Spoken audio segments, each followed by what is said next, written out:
I feel like I would be a really good ref, though, from the side. Yeah. Like, I wouldn't miss a call. Backseat reffing. When the WNBA's golden goose goes down and the league acts like nothing's wrong, the truth has a way of forcing itself out.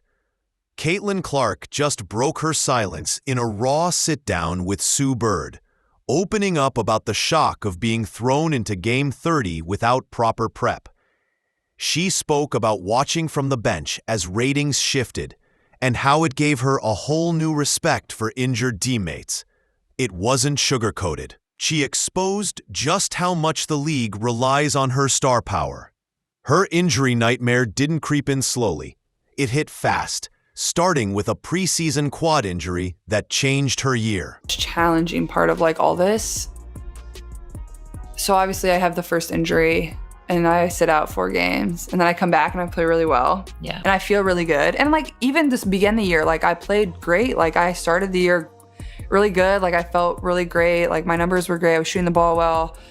And then I get hurt and it's like, okay, like you gotta get healthy, whatever. You're like, I'm gonna do whatever I can, you know, to get back to what I was doing and whatever. From May 28 to June 10th, Clark missed 5 games with a quad strain. Then, a left groin injury sidelined her for 4 more games and the Commissioner's Cup final. But the right groin injury on July 15th was the breaking point in a season of stop-and-go chaos. For someone who never missed a college game, it was torture. No training camp. Tossed into Game 30. Hope your body holds. She told Sue Bird. The mental strain was crushing until her mom texted. You've taken so much time for everyone else. You need to take time for yourself now. And ticket sales are like up across the WNBA, and then and they're also, when you don't play, there's a dip, like a substantial dip. So how do you handle, does it impact your patience? You know what I mean? Like you're coming back from this injury and you know this, everybody knows this, that when you play that changes. Yeah. I guess the better question is, how are you like managing it so it doesn't impact your patient? Those words hit Clark like nothing else. The rush to return wasn't just about basketball anymore. It was about her health. That's when she started to see her role differently. The stats told the story. The Fever were 8-5 with her, 9-9 without. The impact went beyond the scoreboard. Attendance dipped, ratings fell, and the team's energy shifted. Her absence made it painfully clear how much weight she carried for both her team and the league. Early on with the first couple injuries, I was like, oh, like I need to get back. But I think like my mom texted me like after this last injury and like they know how hard it's been on me. But my mom was like, you know, you've taken so much time for everybody else. Like you have to take time for yourself now. So just trying to do that the best I can. Teammates were thrown into roles they weren't ready for. And every game she missed made the standings feel more unstable. Clark had stayed quiet until her Sue Bird interview. When asked about sideline coaching, she smirked. I was more so coaching the refs. I'd make a good ref. I wouldn't miss a call. It wasn't a throwaway joke. It was a shot at the WNBA's biggest secret, bad officiating. She delivered it with humor and precision, making clear she wasn't just talking about herself. She was calling out the system. I think that's been like the hardest part, has just been like the stop and go of everything. Like, yeah. And also like with the type of injuries that I've dealt with, like there's no real, it's not like 6 weeks. All right, you're coming back for the Connecticut Sun game on August all about how you 30th feel in the moment. Or whatever. It's like, how do you feel? Like, and even like when I have been back, like I don't know how I'm gonna feel the next day after playing, like when you're dealing with like these type of injuries. So I think just like the patience of dealing with all of that and giving myself a lot of grace and just trying to be. Clark's words carried weight because they weren't emotional outbursts. They were calculated truth. She'd studied film, understood positioning, and had seen her teammates take hard hits without whistles. After enduring cheap shots herself, she decided to speak up. Her subtle jab was part of a bigger frustration players had whispered about for years. By saying it publicly, she forced the league to confront an issue they'd long ignored. The internet lit up instantly. Cool to like see people continue to show up, and like for my teammates, whether they're like fans of the Fever or just fans of myself, like they're continuing to show up and support. And like, that's why I've been trying to take as much time as I can. Like I sign autographs for way longer when I'm hurt than when I'm active. So, that's never something I like wish for, but like, you know, I still want to make as much time as I can for people and, you know, give them something that they can. Clips of the interview went viral within minutes. Fans debated if she'd crossed a line or just spoken the truth.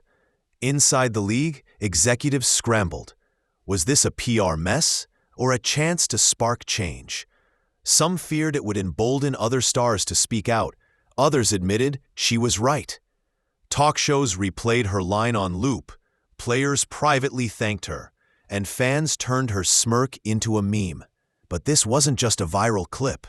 It was a warning shot. Been hard. Yeah.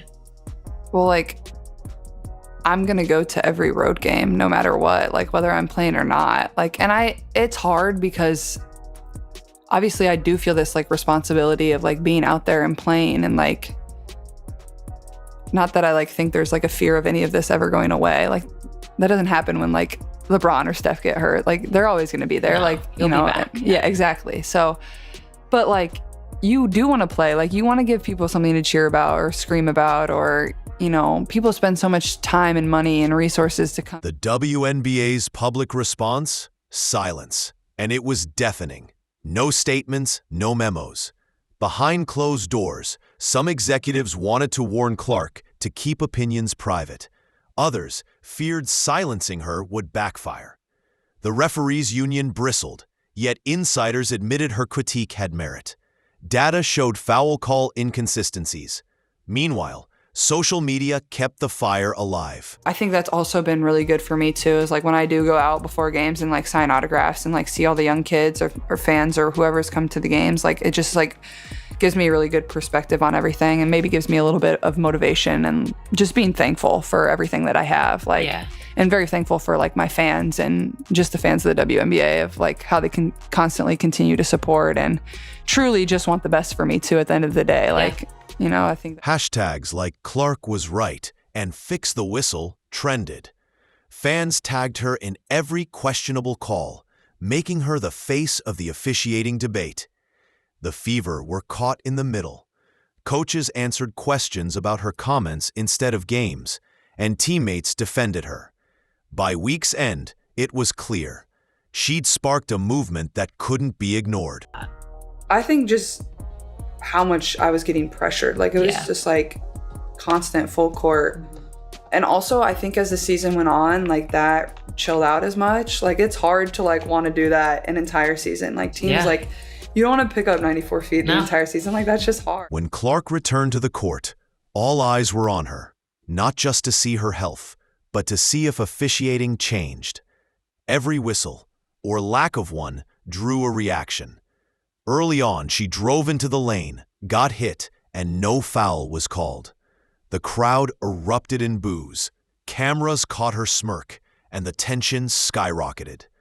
Midway through the second quarter, she drew a foul on a three, and the arena exploded. It's been a huge part of this year. Like, it's just been so challenging, like being active and playing 4 games and then not, and like not feeling the best, and then like frustrated of like how hard I worked in the off season, and then like all I do is rehab and like continue to do this process and just like trying to trust that the best I can. And obviously there's really frustrating. Clark glanced at the ref, nodded slowly, and mouthed something the internet tried to lip read for days.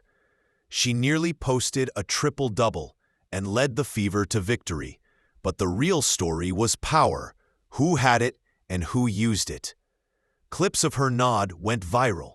Fans dissected every frame, and analysts debated whether refs were giving her more respect or pushing back harder. Days where like it's a little bit easier and like you're very, very motivated and like you're close to the finish line of getting back and being back, and then like it's not like I have a training camp to like build up to like playing my first game again. It's like, no, like you're tossed into game 30, like go try to play well. Like it's hard, like it really is. And I think it has given me really good perspective on like what a lot of my teammates and people that teams I've been a part of, like certain people have had to go through. Like I've never been through anything. Her post-game line, "I just play the game.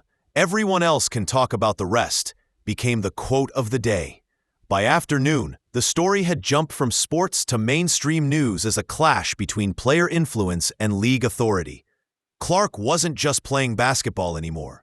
She was shifting the balance of power, and that was only the surface. Probably why it's been so hard, because like I've never really dealt with injury, and that's probably been a challenge in itself, because like when I first like was feeling pain, like I didn't understand it. Like I didn't know. I was like, am I just tight? Like, am I just getting old? Do I need to hit a stretch? Do I need to get like a little rubbed out? Do I need some icy hot? Like what's going on here?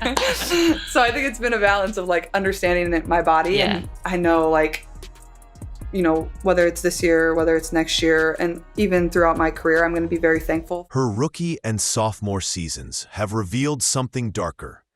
The punishment she's taken isn't normal defense. It's targeted, physical pressure meant to wear her down. Her injuries tell the story. The full court traps, the cuts, the constant contact, all deliberate. Compared to how other rookies are guarded, the difference is obvious. Oh! That's a PNW win! W's in the chat. W's in the chat. Oh my gosh. That one just aged me, but we're getting better. Shoot, good win. Win's a win. A dub is a dub, so keep on. Her deep shooting and pinpoint passing make her the ultimate threat. But instead of just defending her, teams have tried to break her physically. She's admitted the pounding caused injuries unlike anything she'd faced before. The pattern has sparked questions. Is this just basketball, or is the league failing to protect its biggest star? Growth that we've had as a team, because early in the season we were just so inconsistent, and if teams were to do that, we would normally lose those games, but it just shows that we're getting closer, we're trusting each other, and I think that's the biggest part, is trusting and knowing that we can win those games even if they go. Clark and her teammates haven't been shy about calling out officiating, both courtside and in interviews. Her physical treatment raises uncomfortable questions about whether the league prioritizes its stars' safety. She's not just fighting for herself. She's setting a new standard for player advocacy. And while she's been out, the Fever have fought to stay alive in the playoff race, proving they're dangerous when she returns. So, what do you think? Does the WNBA need to protect its stars, or will they keep rolling the dice? Like, subscribe, and turn on notifications so you never miss a moment. A lot of ups and downs in the WNBA this season. To take care of business in a winning streak like this, what does that sort of say about how this team's coming together? Yeah, Seattle's a great team, great team, and it's hard to play here. And so we knew that. We knew that they just came off kind of a bad loss against LA. And so they were hungry for a win. But for us, it's not about other teams. It's about our standard. It's about stacking the days. And I think that where our mental's at as a team and as individuals, we're in a really good spot. And, it's not going to be easy moving forward. But I think today we stayed true to the scout. We trusted the offense. Kelsey has been having a hell of a season. She was a little bit off, but she facilitated for us offensively down the stretch. And it just shows that everyone has something to give, even if your scoring's not going to be there. But I don't know, I'm just proud of our team, and I'm proud that the crowd thought they were watching just another heated political debate until the cameras caught the exact moment everything unraveled. A sharp comment, a smirk that lingered too long, and suddenly the air was electric with tension you could feel through the screen. This wasn't just words. It was a public undressing of power, live and unedited. Every second after felt heavier, more dangerous, like watching a fuse burn toward a hidden bomb.